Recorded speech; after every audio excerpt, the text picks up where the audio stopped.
இதுக்குத்தான் கண்டதை திங்காதன்னு தலையில அடிச்சுக்கிறது. எப்ப பாரு எதையாவது வாயில வச்சுக்கிட்டு மென்னுக்கிட்டே இருக்கிறது. டாக்டர்கிட்ட கூட்டு போணுமா? சரி வா கிளம்பு. அண்ணா போயிட்டு வந்துடுறேண்ணா. தம்பி, அதெல்லாம் ஒண்ணும் வேண்டாம். எல்லாருக்கும் ஒரு பெரிய சந்தோஷம் காத்துட்டு இருக்கு. என்ன புரியலையா? நம்ம ராஜேந்திரன் தம்பி அப்பாவாக போறாரு.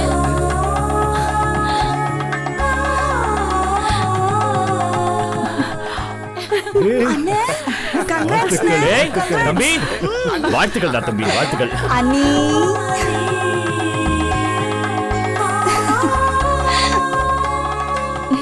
நம்ம கைராசி வீட்ல சீக்கிரமே ஒரு குழந்தை சத்தம் கேட்க போதுமா? வைஜெயந்தி முழுகாம இருக்கம்மா.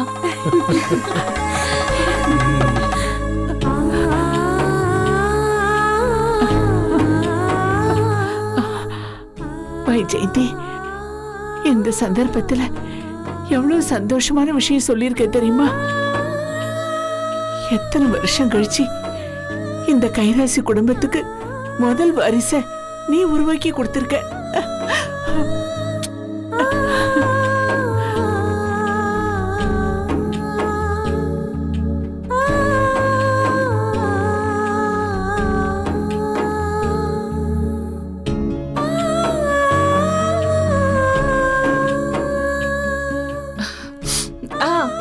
இவ்வளவு சந்தோஷமான விஷயத்த சொல்லிருக்கோம்.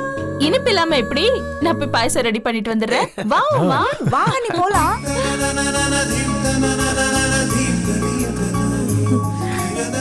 வைஜெயந்தி, நானும் ஏதோ வேற வந்து நினைச்சிட்டேன்.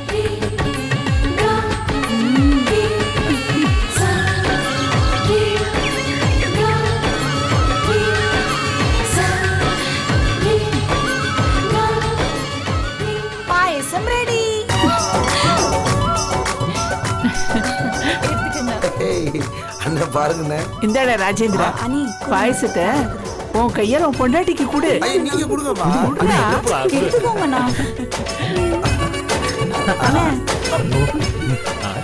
அம்மாக்கு கொடு. இந்தாங்கம்மா. Special for you.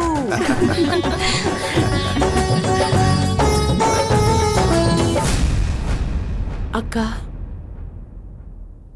உங்க வயித்துல இந்த குடும்பத்தோட வாரிசு உருவாகிறதுக்கு முன்னாடி நான்... ஏய், என்ன பேசுற நீ? உன் மேல எனக்கு இருந்த பழைய மனக்கசப்பு கூட இப்ப இல்ல. ஏன் என் மனசுல என்னமோ பண்ணுது வைஜெயந்தி. இந்த நிமிஷம் நீதான் இந்த குடும்பத்துக்கு பெருமை சேர்த்திருக்க. இந்த குடும்பத்தோட வாரிச நீ சுமந்துட்டு இருக்க. எனக்கு எவ்வளவு பூரிப்பா சந்தோஷமா இருக்கு தெரியுமா வைஜெயந்தி? ஊரு உலகத்துல எத்தனை நாள் ஏச்சு பேச்செல்லாம் கேட்டிருப்பேன் தெரியுமா? ரோட்ல யார் யாரோ சொல்லுவாங்க, ஏன் என்ன பெத்த என் அம்மாவே என் வயித்துல புழு பூச்சி கூட தங்காதுன்னு எத்தனையோ வாட்டி சொல்லியிருக்காங்க. என்னதான் நான் அவரோட தம்பிங்கள குழந்தைங்களா பாவிச்சாலும் இந்த குடும்பத்துக்கு ஒரு வாரிசு இல்லைன்னு எங்கிருக்கேனே தவிர என்னைக்குமே எனக்கு ஒரு குழந்தை இல்லைன்னு நினைச்சதில்ல வைஜெயந்தி. என்ன இவரோட 4 உடன்பிறப்புகளையும் என்னோட குழந்தைங்களா தான் நான் பார்த்திருக்கேன்.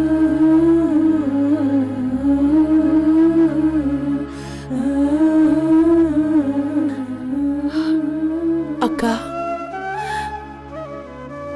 எனக்கு பொறுக்க போற குழந்தையும் உங்க குழந்தைதான்க்கா. இனிமே நீ எந்த வேலையும் செய்யக்கூடாது. அக்கா, என்னக்கா இது? இப்பதான் உண்டாயிருக்கேன், இன்னும் 9 மாசம் இருக்கு. என்னமோ 7ஆம் மாசம் நடக்கிற மாதிரி ஒரு வேலை செய்யக்கூடாதுன்னா எப்படி? அதெல்லாம் கிடையாது, அது அப்படிதான். இனிமே உனக்கு என்ன வேணும்னாலும் என்கிட்ட சொல்லு, நான் தான் பாத்துப்பேன். என்ன சரியா? அக்கா, நிஜமாவே உங்கள மாதிரி ஒரு அக்கா இல்லையேன்னு ரொம்ப வருத்தமா இருக்கு. என்ன லூஸ் மாதிரி பேசுற? இது பாரு, அடிக்கடி இந்த மாதிரி அழக்கூடாது. அப்புறம் முன்ன மாதிரிலாம் கோவப்பட்டு கத்தி சண்டை எல்லாம் போடக்கூடாது. அப்புறம் அங்க எங்கேன்னு அலைவியே, அந்த மாதிரிலாம் அலையக்கூடாது. முக்கியமா வேளைக்கு நல்லா சாப்பிடணும். சரிக்கா. டென்ஷனாவே இருக்க கூடாது, ரிலாக்ஸ்டா இருக்கணும். ம்? போதும்க்கா, போதும். டேய் ராஜேந்திரா, அம்மா இன்னும் 2-3 நாளைக்கு வேலையெல்லாம் ஒதுக்கி வச்சுட்டு வைஜெயந்திய அழைச்சுக்கிட்டு சினிமா அங்க எங்கன்னு போயிட்டு வாங்கடா. அவ நாக்குக்கு ருசியா ஏதாவது சாப்பிட கேட்டானா அதை வாங்கி கொடு. அதே மாதிரி டாக்டர் கிட்ட செக்அப்லாம் கரெக்டா கூட்டிட்டு போயிடு. சரி நம்ம டாக்டர் ஜெகநாதன் இருக்கார்ல, அவரோட ஒய்ஃப் கிளினிக் கூட இங்க தான் இருக்கு. அவங்க பேர் கூட மலர்வதி. அவங்க கிட்டயே கூட்டிட்டு போயிடு. சரிண்ணே, நான் கூட்டி போறேன். இவ்வளவு பிரச்சனையிலையும் இந்த சந்தோஷமான செய்தி எல்லாருக்கும் ஆறுதலை தருது ராஜேந்திரா. என் மனசுல பெரிய பாரம் குறைச்சு நிம்மதி வந்தா மாதிரி இருக்கு. இந்த குழந்தை வர நேரம் வீட்டுல எல்லாருக்கும் நல்லது நடக்கும் நான் நம்புறேன். வேலூர் மரகதாம்பிகை கோயிலுக்கு ஒரு தடவை போயிட்டு வரணும். அங்க சிம்மக்குளத்துல முழுகி எழுந்தா குழந்தை நல்லபடியா பிறக்கும்னு சொல்லுவாங்க. 3 மாசம் கழிச்சு அந்த கோயிலுக்கு போயிட்டு வந்துடலாம். சரவணா, ஆனந்திய ஆஸ்பத்திரி கூட்டிட்டு போனியாமே? ஒண்ணும் இல்லம்மா, நல்லா தான் இருக்கா. டேய், நீ எங்க கூட தானே இருந்த? எப்படி அதுக்குள்ள அவனுக்கு சொல்லி ஸ்வீட்டை வாங்கிட்டு வர சொன்ன நீ? இல்லடே, நான் ஒண்ணும் சொல்லலனே. இல்லையா? ஆமா, என்ன நீங்க இனிப்போட வந்திருக்கீங்க? வைஜெயந்திக்கு குழந்தை உண்டான விஷயம் உங்களுக்கு தெரிஞ்சு போச்சா? அப்படியா? வாழ்த்துக்கள்ரா. அண்ணே பாருங்க, இப்பதான் அவனுக்கே தெரியுது. அப்புறம் ஆனந்திய ஹாஸ்பிட்டல் கூட்டு போயிருந்தேன்ல, அங்க ஆனந்தி கர்ப்பமா இருக்கிறதா சொன்னாங்க. ஆனந்தி, டேய், அடடடடடடா, சிங்கம் குட்டிகளா. ஏய் வாழ்த்துக்கள்டா. வாழ்த்துக்கள் ஆனந்தி. என்னது இது? வாழ்த்துக்கள் தம்பி. லாட்டரியில டபுள் பம்பர் பிரைஸ் அடிச்ச மாதிரி இருக்கு. ரொம்ப சந்தோஷமா இருக்கு எனக்கு. அத்தை ஆசீர்வாதம் பண்ணுங்க. ஐயா என்னம்மா அது இந்த சமயத்துல போய் காலில் விழுந்துட்டு? நல்லா இரு. ஆ? சீக்கிரமா எங்க குல வாரிசை கொண்டு வந்துட்டியம்மா. மகராசியா இருக்கணும். சரவணன் தம்பி, ஆனந்திக்கு இனிப்பு எடுத்து ஊட்டி விடுங்க. வாங்க வாங்க, இந்த பக்கம் வாங்க. ஊட்டி விடுங்க சீக்கிரம் இருங்க.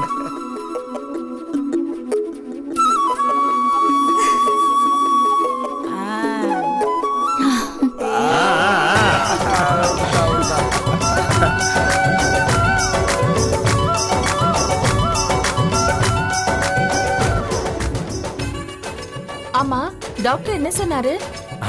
நல்லா ஆரோக்கியமா இருக்கிறதுக்கு மருந்து டானிக் எல்லாம் எழுதி கொடுத்திருக்காங்க. குடும்பத்துக்கு கடைசியா வந்தாலும் முந்திக்கிட்டா. அம்மா, இன்னைக்கு ராத்திரி காலடி மண்ணை எடுத்து சுத்தி போடணும். மறக்காம வீட்டு வாசல்ல நம்ம சூடம் ஏத்திடணும். ஆனந்தி, உனக்கும் தான் சொல்றேன், இனிமே சண்டை போடக்கூடாது, சாப்பிடாம போறது அந்த மாதிரிலாம் பண்ணக்கூடாது. சமத்து பொண்ணுங்களா நாங்க சொல்றத 2 பேரும் கேட்டு நடந்துக்கணும். சரியா? தம்பி, நீங்க வேணா பாருங்க, மனசு வருத்தப்படாதீங்க. பானு மனசு மாறி வீட்டுக்கு வரத்தான் போறா. அவளுக்கும் ஒரு நல்ல செய்தி வரத்தான் போகுது. அப்புறம் இந்த வீடு முழுக்க குழந்தைங்க தான். யாரு குழந்தைய யார் தூக்குறதுன்னு நானும் அம்மாவும் கஷ்டப்பட போறோம். இல்ல அண்ணி, அந்த மாதிரிலாம் எதுவும் இல்ல. என் மனசுல உங்களுக்கு ஒரு குழந்தை உருவாகி நீங்க அம்மா ஸ்தானத்தை அடையணும். அதுதான் அண்ணி எங்களுக்கெல்லாம் வேணும். என் விஷயத்தை பத்திலாம் நான் அந்த மாதிரி நினப்பெல்லாம் விட்டாச்சு. என் மனசுலயும் அதை பத்தி எதுவும் இல்லை. அதெல்லாம் கிடையாது. நீங்க வேணா பாருங்க, பானு நீங்களும் சந்தோஷமா இருந்து சீக்கிரமா அப்பா ஆக போறீங்க. எல்லாமே நல்ல செய்தியாவே வந்துட்டு இருக்கு. ஒரு விஷயம் சொல்லுவாங்க, ஒரு நல்ல விஷயம் ஒரு குடும்பத்துல நடந்தா தொடர்ந்து அந்த வீட்ல சுப காரியமாவே நடக்குமா. அந்த மாதிரி தான் நம்ம வீட்லயும் ஆக போகுது. ஏய் சண்முகம், போய் அந்த லெட்டர் வாங்கிட்டு வா. வரேன். போப்பா. சண்முகம் நீங்க தானே சார்? நான் தான். உங்களுக்கு போஸ்ட் வந்திருக்கு சார். இதுல ஒரு கையெழுத்து போட்டு போங்க. கையெழுத்துல சாரி.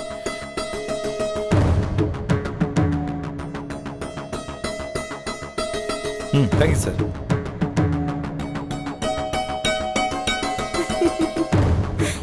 என்னதுண்ணே? என்ன சண்முகம்? தெரியலையாண்ணே, ஏதோ நோட்டீஸ் மாதிரி இருக்கு. அண்ணா கொடுங்கண்ணா. என்னன்னு பாரு. இந்த பொடி.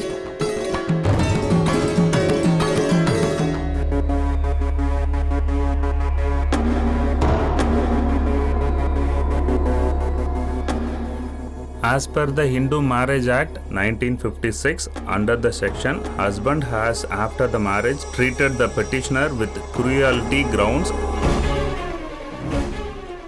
and the additional grounds of husband and wife thoughts affluence with each other and not டேய். consenting.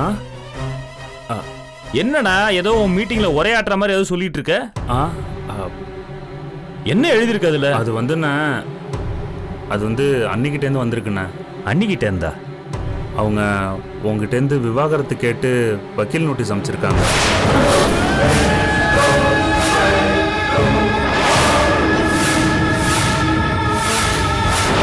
அவங்க உங்ககிட்டேருந்து விவாகரத்து கேட்டு வக்கீல் நோட்டீஸ் அமைச்சிருக்காங்க.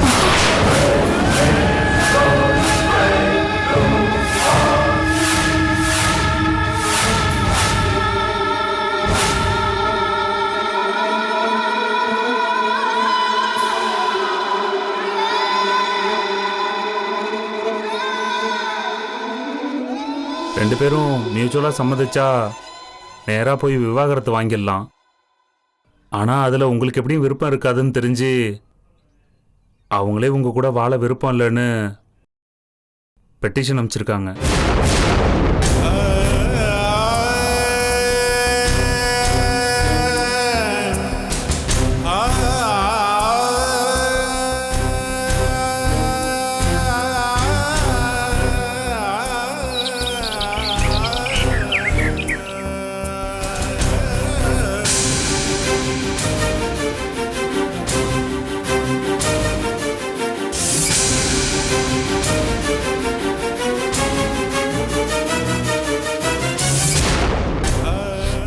என்ன இப்ப என்ன ஆச்சுன்னு எல்லாருமே இடிஞ்சு போய் நிக்கிறீங்க?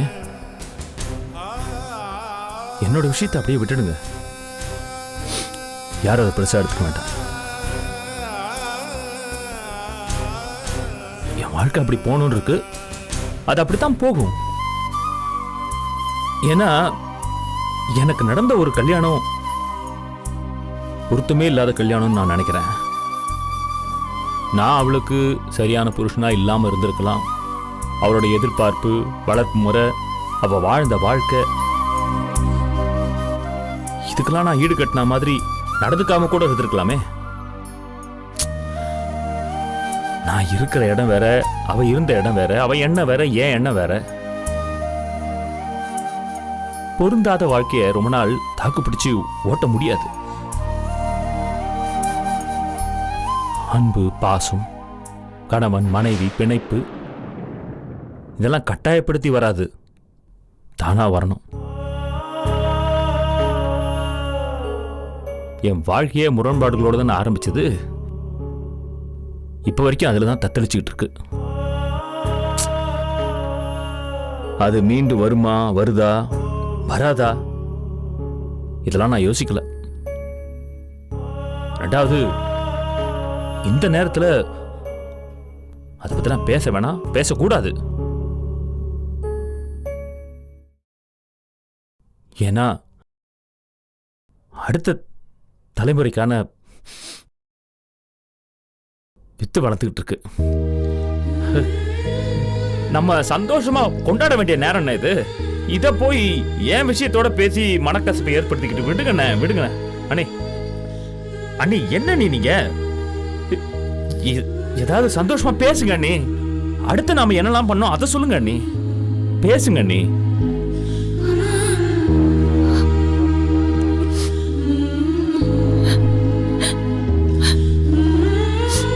என்ன வைஜெயந்தி, இந்த விஷயத்தை உன் வீட்டுல சொல்ல வேண்டாமா? இல்லக்கா, இப்போதைக்கு எதுவும் சொல்ல வேண்டாம். என்னம்மா சொல்ற? உங்க வீட்டுல சொல்லலாம்ல, எல்லாரும் சந்தோஷப்படுவாங்க. எங்களை மாதிரி தானே அவங்களும். இல்லத்த, இன்னும் ஒரு வாரம் இல்ல 10 நாள் போட்டும். இப்ப சொன்னா உடனே அந்த வேகத்திலேயே என்ன அங்க அழைச்சிட்டு போகணும்னு சொல்லுவாங்க. அதோட அங்க சூழ்நிலை வேற சரியில்லை. அப்பா அம்மாவுக்குள்ள சண்டையும் சச்சரவுமா இருக்கு.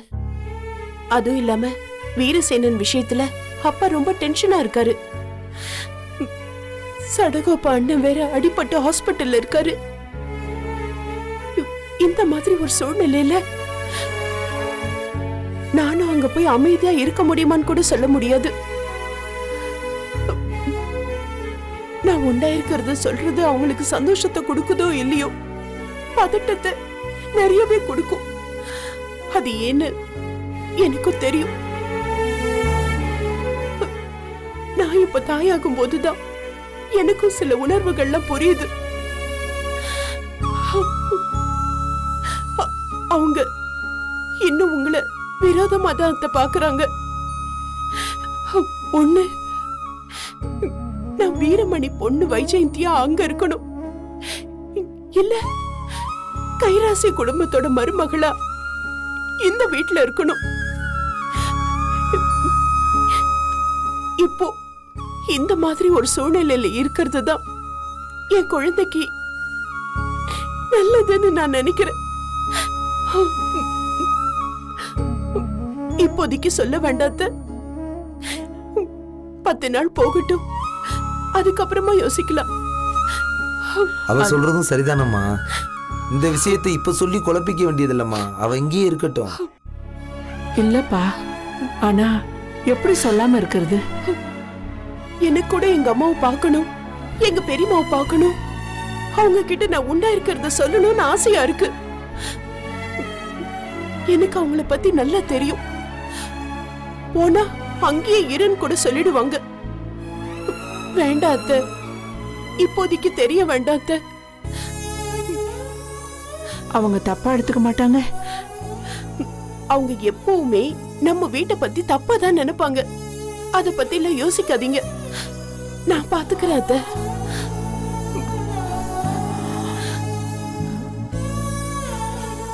சரிம்மா. ஆனந்தி, என் கண்ணு ராசாத்தி, நல்ல செய்தி சொன்னம்மா. ரொம்ப சந்தோஷம் தாங்க முடியலம்மா. இந்த ஸ்வீட் சாப்பிடுவா. ஐயோ அம்மா வேண்டாம்மா. பரவாயில்ல, சாப்பிடுமா, கொஞ்சம் சாப்பிடுமா, கொஞ்சம் சாப்பிடு. மாப்பிள, ரொம்ப சந்தோஷமா இருக்கு. இவ்வளவு சீக்கிரத்துல என்ன தாத்தா வாங்கிட்டீங்க. ரொம்ப சந்தோஷமா இருக்கு மாப்பிள. ரொம்ப நன்றி மாமா. அம்மா, உங்க உடம்பு எப்படி இருக்கு? என் உடம்புக்கு என்ன, நல்ல இனிப்பான செய்தி சொல்லிருக்கீங்க. என்கிட்ட குழந்தைய கொடுத்தீங்கன்னா காஞ்சிபுரத்துல இருந்து சென்னைக்கு சைக்கிளே கூட்டு வந்துடும் தம்பி. அவ்வளவு தெம்பா இருக்கம்ல. சம்பந்தியம்மா, உங்களுக்கு சந்தோஷம் தானே? ரொம்ப சந்தோஷங்க. இல்லாமையா இருக்கும், ரெட்ட சந்தோஷம்னு சொல்லணும். எங்க வைஜெயந்தியும் முழுகாம இருக்கா. அப்படியா? சொல்லவே இல்லையே. வாழ்த்துக்கள்மா. தேங்க்ஸ்மா. ஸ்வீட் கூட உங்களுக்கு. இந்தம்மா கொஞ்சம் எடுத்துக்கோ. சாப்பிடுமா, சாப்பிடு சாப்பிடு. தேங்க்ஸ்மா. மகராசியா இருக்கணும். எங்க சொல்லுங்க. ஒண்ணு இல்ல சம்பந்தி, ஆனந்தி ரொம்ப பூஞ்ச உடம்பு. சின்ன வயசுல இருந்தே நோயெல்லாம் தாங்க மாட்டா. சோர்ந்து சோர்ந்து படுத்துருவா. அதெல்லாம் ஒன்றும் பிரச்சனை இல்லை மாமா. பெரிய பெரிய டாக்டர் எல்லாம் காட்டிக்கலாம். இப்பவே நல்லா தான் இருக்கா. சராசரி பொண்ணுங்களுக்கு வர்றது தானே. இந்த வீட்டுல அவளுக்கு என்னங்க குறை? ராணி மாதிரி பாத்துக்கிறோம். பொண்ணுக்கு 10 பேர் இருக்கோம். உங்க பொண்ண ஒரு வேலையும் செய்ய விட மாட்டோம். மாசம் மாசம் செக்அப் பண்றது, குழந்தை பிறக்கிற வரைக்கும் நாங்க பாத்துக்கிறோம். நீங்க எதுக்கும் கவலைப்படாதீங்க. இல்லம்மா, எங்களுக்கு இருக்கிறது ஒரே பொண்ணு. அவளுக்கு தலைப்பிரசவம் வேற. நாங்களே வச்சு பாத்துக்கிட்டா நல்லா இருக்குன்னு நினைக்கிறேன். அதனாலதான் ஆனந்தி வீட்டுக்கு அழைச்சிட்டு போலாம்னு. வீட்டுக்கு இப்ப அழைச்சிட்டு போறீங்களா? ஆமாம்மா. என்னங்க பேசுறீங்க? கல்யாணம் ஆகி கொஞ்ச நாள் தான் ஆகுது. அவங்க 2 பேரும் சந்தோஷமா ஒண்ணா இருக்கட்டுமே. நீங்க எப்ப வேணாலும் வாங்க போங்க. உங்க பொண்ணுக்கு என்ன வேணாலும் வாங்கிட்டு வாங்க. இல்ல, அம்மா வீட்டுல வச்சு பார்த்தா அவளுக்கு சந்தோஷமா இருக்குமேன்னு தான். ஏங்க, அப்படி பார்த்தா கூட 7ஆம் மாசம் 8ஆம் மாசம் வளகாப்பு சீமந்தம் அதெல்லாம் முடிச்சிட்டு தானே கூட்டிட்டு போவாங்க. ஏங்க, என்னங்க நீங்க தலை சுத்தி பேசிட்டு இருக்கீங்க? தேங்காய் உடைச்ச மாதிரி பட்டுன்னு சொல்லுங்க. இத பாருமா மீனாட்சி, நீ எதுவும் தப்பா எடுத்துக்காத. உனக்கு இத்தனை நாளா குழந்தை பாக்கியம் இல்லாம இருக்கு. என்ன வேணா சொல்லு, உனக்கு அந்த ஏக்கம் இருக்கதான் செய்யும். அந்த ஏக்கத்தோட என் பொண்ணுக்கு பணிவிட செய்யும் போது இதெல்லாம் சரியா இருக்குமா?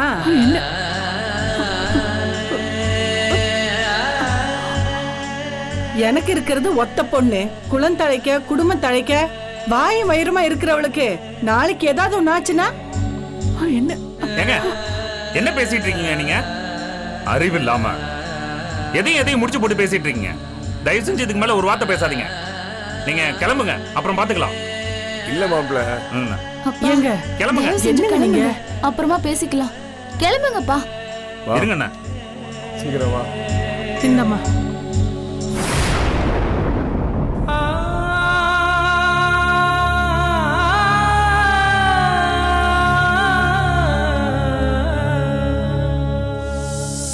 மீனாட்சி, அவங்க ஏதோ தெரியாம பேசிட்டாங்கம்மா. நீ ஒண்ணும் நினைக்காதம்மா. ஆமாம்மா. மீனாட்சி, ப்ளீஸ். நான் சொல்றத கேளு. மீனாட்சி, வேண்டாம் மீனாட்சி. ஒண்ணு இல்லம்மா, நான் நல்லதா இருக்கேங்க. அவங்க ஏதோ புரியாம பேசிட்டு போறாங்கம்மா. ஒண்ணும் இல்லம்மா, அதெல்லாம் நினைச்சுக்கிட்டு இந்த பாருங்க, நான் நல்லா இருக்கேன். அண்ணி அண்ணி மீனாட்சி, மீனாட்சி, மீனாட்சி, மீனாட்சி, மீனாட்சி, மீனாட்சி, மீனாட்சி சொல்றத கேளுமா. மீனாட்சி, மீனாட்சி,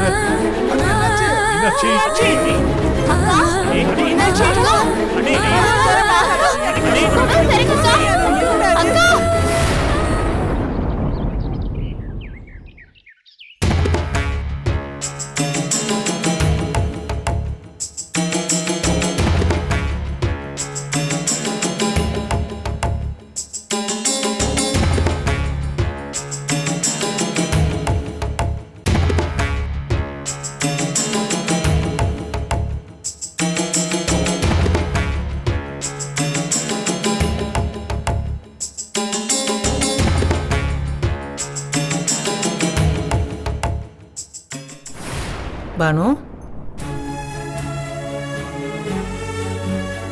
என்னம்மா காஃபி கூட குடிக்காம உட்காந்துருக்க? வேற ஏதாவது சாப்பிட்றியா? செஞ்சு எடுத்துட்டு வரவா? என்னமோம்மா, நடந்தது எல்லாமே கனவு மாதிரி இருக்கு. என்ன பேச்சு பேசிட்டு இருந்த ஆளு? அந்த மாதிரி ஒரு இடத்துல நீ இருந்தாலும் உனக்கு மன உளைச்சல் தாமா அதிகமாகும். என்னம்மா பானு, ரொம்ப கன்ஃபியூஷனா இருக்கியா? கன்ஃபியூஷன் இல்ல, ஐம் திங்கிங் வாட்ஸ் நெக்ஸ்ட். என்ன நடந்தாலும் life has to move on இல்ல? ஸோ அடுத்து என்ன பண்ணலான்னு யோசிச்சுட்டு இருக்கேன். காலமும் நேரமும் யாருக்காகவும் நிக்க போறது கிடையாது. பானு, நான் சொல்ல நீ தப்படுத்துக்காத. இந்த கல்யாணம் ஏதோ ஒரு அவசர கதியில் நடந்து முடிஞ்சிருச்சு. அதோட முடிவும் ரொம்ப அவசரமாக கிடைச்சிருச்சு. இதோட உன் வாழ்க்கை முடிஞ்சு போயிடல. உனக்கு ஒன்றும் 50 வயசு ஆயிடல. ஐ நோ, எனக்கு 50 வயசு ஆயிடுச்சுன்னு நானும் நினைக்கல. கல்யாணங்கிறது வாழ்க்கையில ஒரு பகுதி. இன்னும் சொல்லணும்னா அது ஒரு சம்பவம், சடங்கு, அவ்வளவுதானே. அதே வாழ்க்கை இல்லைல்ல. கண்டிப்பா நான் என் வாழ்க்கை போயிடுச்சுன்னெல்லாம் ஃபீல் பண்ணல. நெக்ஸ்ட் ஸ்டெப் என்னங்கிறத பத்தி தான் சீரியஸா யோசிச்சுட்டு இருக்கேன்.